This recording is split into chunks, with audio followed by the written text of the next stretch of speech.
दो ये सैया ना बादा घुमाई दो ये सैया समोसा खियाई दो ये सैया ना बादा घुमाई दो ये सैया हमके कपोला तक के छोड़ा ना चुभुक जाए हमके कपोला तक के छोड़ा ना नहाई दो ये सैया कोको कोला पियाई दो ये सैया पहाड़ पर घुमाई दो ये सैया कोको कोला पियाई दो ये सैया पहाड़ पर घुमाई दो ये सैया हमके कपोला तक के छोड़ा ना चुभुक जाए हमके कपोला तक के छोड़ा ना नहाई दो ये सैया चुभुक जाए हमके कपोला तक के छोड़ा ना नहाई दो ये सैया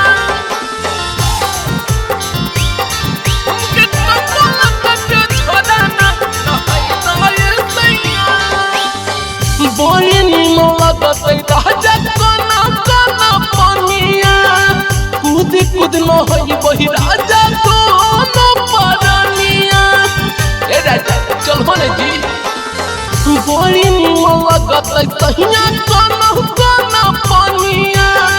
कूद न होई बही राजा कोनो परनिया एगो साड़ी मंगाई दो ये सैया एगो चोली सियाही दो ये सैया एगो साड़ी मंगाई दो ये सैया एगो चोली सियाही दो ये सैया हमके कपोला तक के छोड़ा ना चुभुक जाए हमके कपोला तक के छोड़ा ना नहाई दो ये सैया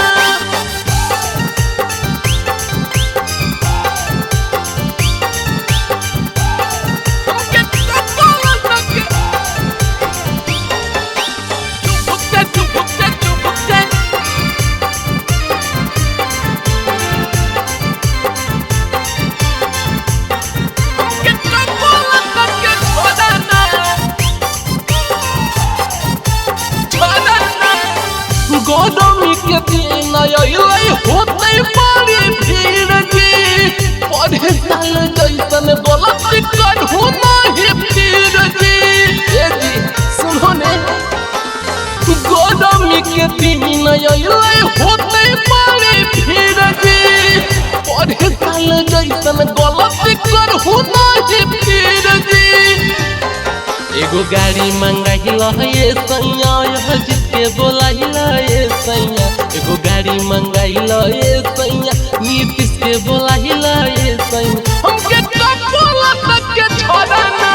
चुभुक जाए हमके कपोला तक के छोड़ा ना ये सैया नहा दान जी सवेरा फिल्म्स रिकॉर्डिंग स्टूडियो शाहपुर चौक देवन बिघा।